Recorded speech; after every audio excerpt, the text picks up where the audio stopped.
चलो हम स्टार्ट करते हैं। रिटेलर ब्रेकआउट एरिया में 18 तारीख हमने की है। अब नेक्स्ट रिकॉर्ड कर रहा हूँ मैं 17 तारीख।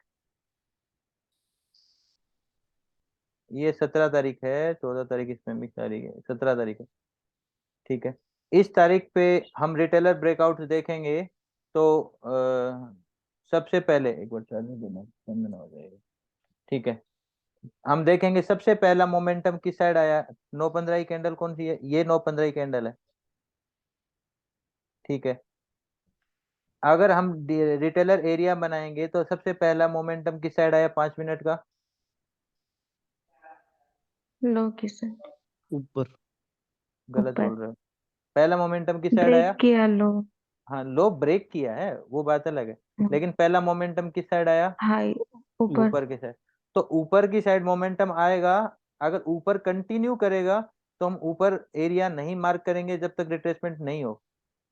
और अगर वो नीचे आ जाता है तो ऊपर भी मार्क कर लेंगे, उसको ब्रेक करता है तो, और नीचे वाला एरिया भी मार्क हो जाएगा। यानी कि पहली वो कैंडल जिस भी फ्लो में जा रही है वो फ्लो सेम है, तो उस फ्लो में हम रिटेलर ब्रेकआउट एरिया नहीं बना पाएंगे जब तक मार्केट छोटा सा रिट्रेसमेंट नहीं दे। लेकिन पहली ही कैंडल अगर बाइंग की है तो नीचे का एरिया जरूर बन जाएगा। सेलिंग की है तो ऊपर का रिटेलर ब्रेकआउट एरिया जरूर बन जाएगा। ये मैं प्रीवियस वीडियो में आपको बता चुका हूँ, फिक्स रूल है इसके, कोई रूल चेंज नहीं है। इस दिन हम अगर अपने रूल्स पे ट्रेड देखते हैं तो ज्यादा बड़ा इसमें नहीं बनेगा हिसाब। यहाँ पे आपका रिटेलर ब्रेकआउट एरिया बन गया है। यहाँ के बाद में मार्केट नीचे के डायरेक्शन में जाता है, इस एरिया को ब्रेक करता है पहली बार। यहाँ पे इस 30%, अब देखो 30% की रेंज देख लो आप, और मैं आपको खोल के भी दिखा देता हूँ। ये 30% है, ये 10। ठीक है, अब 30% में मार्केट टच कर रहा है। अभी इसको थोड़ा सा ना मैंने स्मार्टली अटेंड किया है। स्मार्टली का मतलब प्रीवियस डे पे ये लो पार्ट था जो बिल्कुल नियर बाई था। तो मैंने 30%, जब मेरे पास इस एरिया से मार्केट ऊपर गया तो मैंने इस वाले एरिया को एक्सेस किया है। इतना ये अंडरस्टैंड अंडरस्टैंड हो जाएगा आपको, कोई दिक्कत नहीं है, तो समझ के दायरे में है कि इतना हम क्यों ले रहे हैं, क्योंकि नियर बाई ये एरिया है तो इस एरिया की कैलकुलेशन इसमें ऑटोमेटिकली शामिल हो जाएगी। तो उसके हिसाब से कैलकुलेट किया, और बाकी नहीं भी करोगे, आप यहाँ भी रखोगे तो ये थोड़ा सा अंतर आ जाएगा यहाँ पे, उससे कोई फर्क नहीं पड़ेगा। मार्केट क्लोजिंग फिर भी यही दे रहा है और इसको पहली बार क्रॉस कर रहा है, तो हमारी ट्रेड कहाँ बनेगी। अगर हम नियमानुसार ट्रेड लेंगे तो हमारी ट्रेड बनेगी यहाँ पे लॉन्ग की इस जगह पे। लॉन्ग की ट्रेड बनेगी हम हमारी यहाँ पे, एसएल जस्ट हमारा रखा जाएगा इस प्लेस का, जो 98 पॉइंट का होता है। 5 मिनट के हिसाब से बात हो रही है। अब मैं आपसे पूछूं, जिनको याद है कि पहला एग्जिट हमारा कहाँ होता है। पहली बार लो तोड़ना। पहली बार लो तोड़ने में। पहली बार मार्केट ने लो कहाँ तोड़ा है, आपको पहला टारगेट कहाँ मिलेगा, ये एरिया का। ये टारगेट आपका 4 गुना टारगेट है जिसमें 428 पॉइंट मिल रहे हैं। ठीक है, सेकंड आपका टारगेट कहाँ होगा।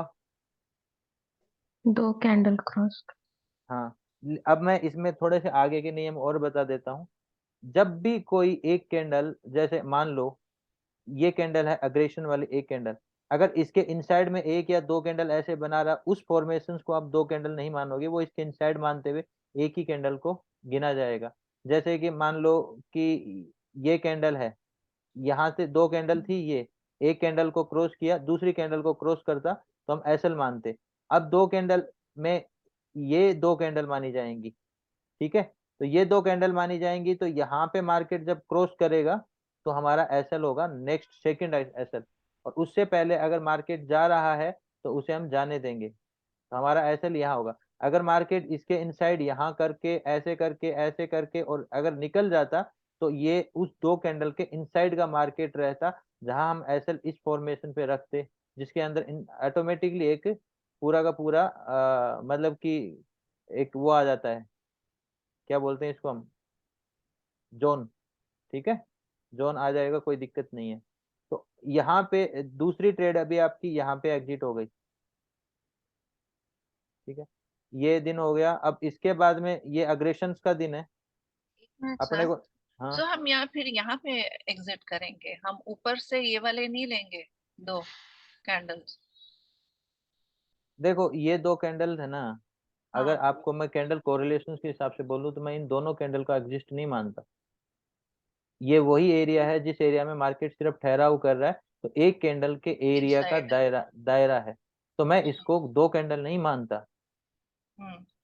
ठीक ये है। बहुत बार आपके, अभी आप देखोगे ना तो बहुत बार आपके एसएल बचाएंगे ये वाली कैंडल। जैसे एक एक कैंडल ऐसे, अभी यहाँ कोई ऐसा हिसाब नहीं बन रहा, जैसे ये कैंडल पे आपका एक ही कैंडल मान के चलो, तो यहाँ पे एसएल बचा रहेगा और आप ट्रेल करते रहोगे।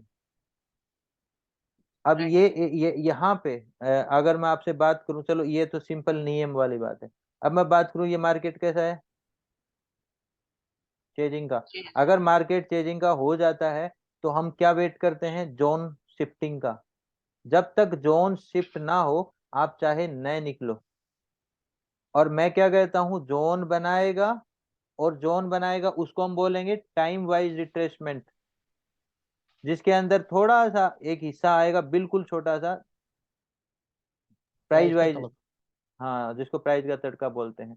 तो अगर हम उसके बेसिस पे अगर इसको लेके चलते हैं तो ये मार्केट चेजिंग का है, और एक जोन बनाना उचित तय किया इसने, ये वाला एरिया।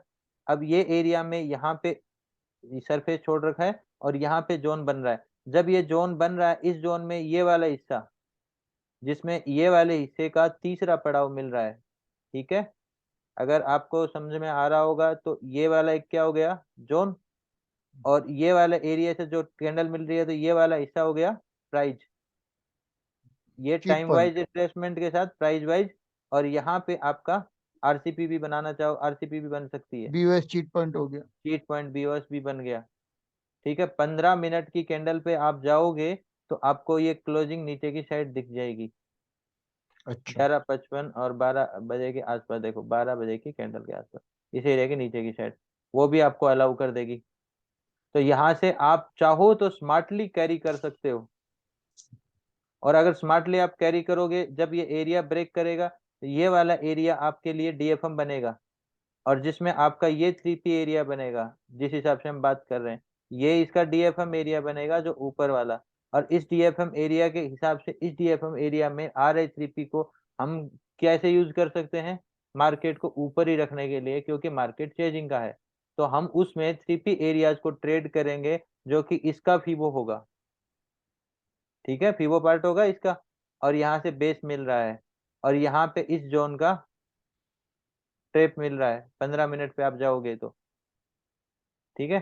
तो यहाँ पे आप जैसे ही ये कैंडल क्रॉस करे तो चाहे आप इसमें पिरामिडिंग कर सकते हो दोबारा से ऐड ऑन करके। नियम वही रहेगा, यहाँ से मार्केट ने जब ये फॉर्मेशन को ब्रेक किया, पहली वो कैंडल जिसको हाई ब्रेक करे आप उस पे लोगे, लो का एसएल रखोगे। और सेम वो ट्रेड, जो ट्रेड आपने कहीं रिटेलर ब्रेकआउट एरियाज में एक कैंडल के एसएल के दायरे में निकाल दी गई, या यहाँ पे आपने जैसे एक कैंडल आपकी निकाल दी और सेकंड ट्रेड आपकी चल रही है, तो आप सेकंड ट्रेड को आप कैरी करो कर रहे थे यहाँ से। जब पहली बार यहाँ से भी देख सकते हो, ये भी एसएल नहीं टूटा, या इन दोनों में से जिस भी प्लेस पे आपने लिया, आपने अगर दोबारा से उसको एग्जिट किया, पहला एग्जिट आपका यहाँ होगा, दोबारा आपने यहाँ ट्रेड लिया, दोबारा एग्जिट आपका यहाँ होगा, दोबारा एग्जिट के बाद में दोबारा आपकी ट्रेड यहाँ खड़ी होगी, और इसके बाद में आप मार्केट को ऊपर की साइड लेके जाओगे। जब तक मार्केट ब्रेक न करे आपका कोई नियम नहीं होगा। ब्रेक करने के बाद पहली कैंडल का दायरा आपका एसएल बनेगा। तो आप इस एरिया में यहाँ से लेके यहाँ तक जा सकते हो इस विधि पे। किसी का कोई डाउट है ये दिन पे भी? मैं पीछे के कम से कम इस चीज पे आपको 50 दिन टेस्ट करवाने वाला हूँ फिक्स विधि में, और 50 अपलोड भी करने वाला हूँ मैं यूट्यूब के ऊपर। तो मेरे हिसाब से आपका कोई डाउट नहीं रहना चाहिए, क्योंकि ये फिक्स विधि है, इसमें ज्यादा संशय भी नहीं। Simply retailer breakout area 5 minute, ठीक है। कोई डाउट है किसी प्रकार का इस दिन पे? तरंग जी कोई सवाल? बोलते नहीं हो। नहीं नहीं नहीं, कोई नहीं, ठीक है। समझ में आ रहा है, आज आप ट्रेड कर रहे हो उसको? और मैं कल सर सोच रहा था इसको करने में, आज सोच रहा इसकी टेस्टिंग करूंगा, फिर सोचा 5 बजे से करूंगा, तो फिर आप क्लास लेना, अच्छा हुआ आप ही टेस्टिंग करा दे रहे हो। चलो ठीक है, मैं इसको